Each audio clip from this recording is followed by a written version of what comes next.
Now I want to talk a little bit about how you or us, we can create our own tags and then use them throughout our markup. So what is this whole thing about creating new tags? Well, programmers hate to repeat themselves. It just, from the third week of learning how to write software, it's all about don't repeat yourself, DRY. And that's because if you write the same code over and over, especially if there are tiny changes in that code or little like if then else's, it really causes errors. And if you have a bunch of code, and by now you've seen this in this course, if you cut and paste and make small changes, and then paste and make small changes, and paste and make small changes, it's convenient. You're repeating yourself and then making changes. But what if you started with a bug and all that stuff you pasted, or you find a bug later and now you got 40 places and you got to make the same tiny change? It's really frustrating. And this just means that a big part of software is how to avoid repeating ourselves. Things like functions with parameters, object-oriented approaches with base classes that we're extending, the class-based views in Django versus just function views. I mean, the function views are simpler and easier to understand. Class-based views are beautiful and elegant, but hard to understand. Like templates, like the navigation that you've been building. We say extends base bootstrap.html. That's a way to not put the same navigation tech HTML in every page. And like the percent URL, you can change the remap URLs in urls.py and not have to make changes in your templates. Again, we don't like to repeat ourselves. So what we've been doing up to this point is we've been doing all of our templating in the server. And so if you go way, way back to when we were just looking at views for the first time, this is a function-based view here, but you see this render.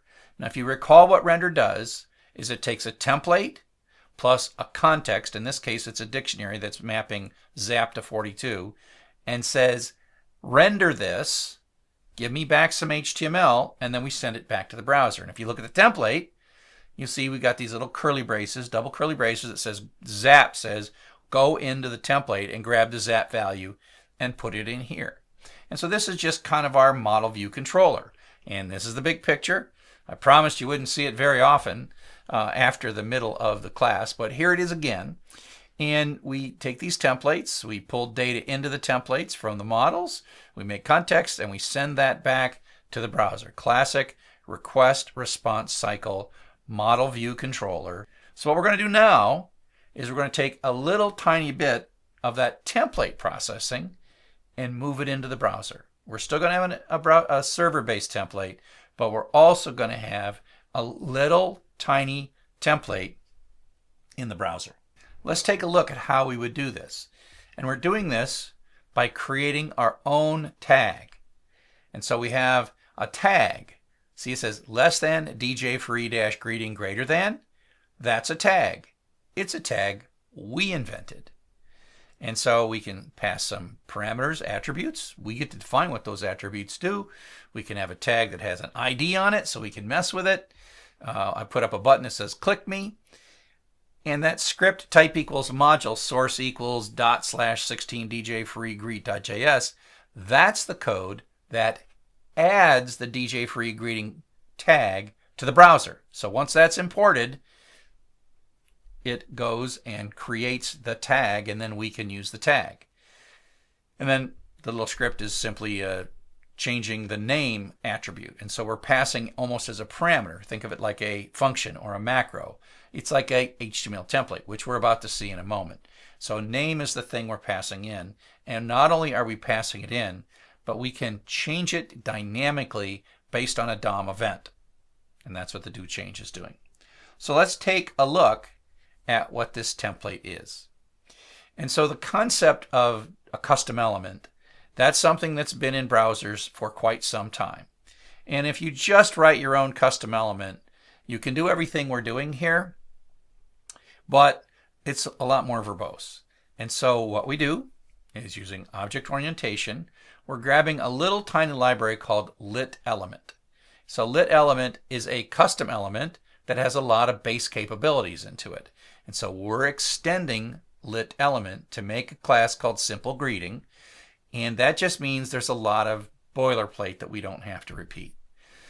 So in it, we tell it our interaction with the outside world, and we say there is a property called name, which turns into an attribute on the tag. If you look back at the tag, we have a constructor, and in that constructor we call our parent super. That's the constructor of lit element, and then we set our default value so it's named somebody.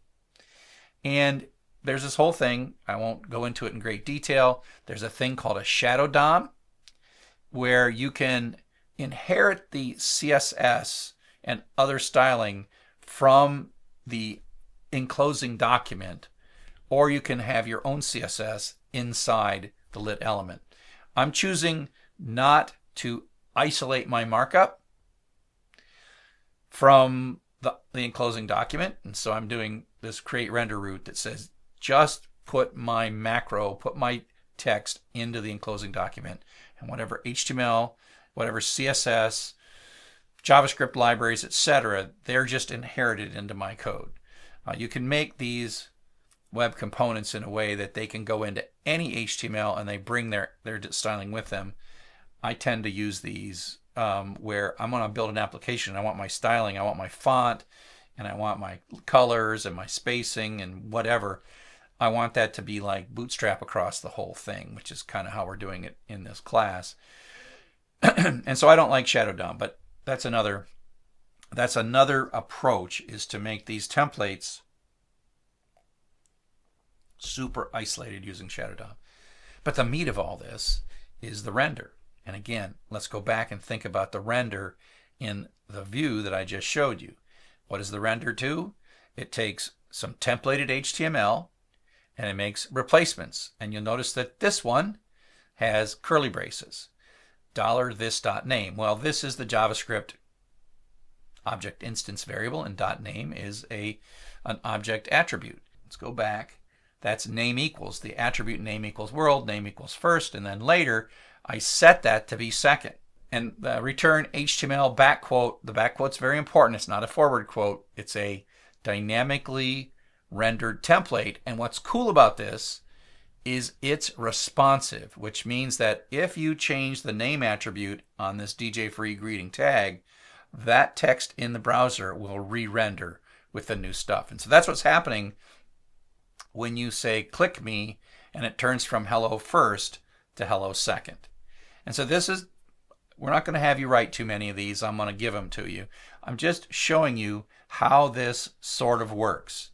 Now, this may seem familiar, and you may have taken other classes, or you may have learned about things like React or Vue or Svelte, or even Java server faces or JSP template tags or Spring Time Leaf. There's all kinds of what I'll call custom component ecosystems, ways that you can have a tag that you invent, right? Like in React, you can make a function called myButton, and then you have a new thing called myButton, and then you can use the myButton tag, right? And so there's many ways, and I'm not going to tell you not to use React or Vue or Svelte. I like Lit, and I'm including Lit here because it's kind of the simplest. It's really almost a foundational capability rather than a fancy custom component ecosystem.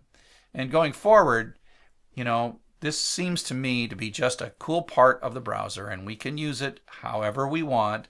And if you look at the trend and the templating, not just the little bits of the template, but eventually whole templates, and then much of the view, much of the controller moves into the browser.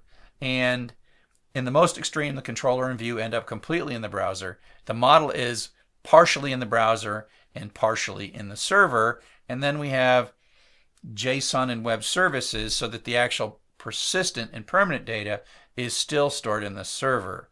But pretty much all the markup is in the browser, and that makes it so that it can be very, very responsive. And ironically, JSON is the next topic in this class. So we're first learning about how to make these tags, and then we'll learn how to feed data from the server in these tags. And so a kind of a very modern futuristic application will tend to have the model view in the controller often running mostly in JavaScript. You need a little bit from the server to get it started, but then you have this thing called REST Web Services, and the views will read and write data in the database using REST Web Services. And so that's kind of what we're going to go do next, and that is how to talk and exchange data from the browser in JavaScript and the server. So in this section, we talked about JavaScript and the browser, document object model, what is the window, adding handlers, adding DOM event handlers, window event handlers, how we can grab and change data in the document object model, how we can extend the document object model, how we can fiddle with the CSS like show and hide, and then how we can use fetch to make network requests. And we finished making web components. So there's a lot to this, and it gets really fun when we start moving model data back and forth between the server and the JavaScript.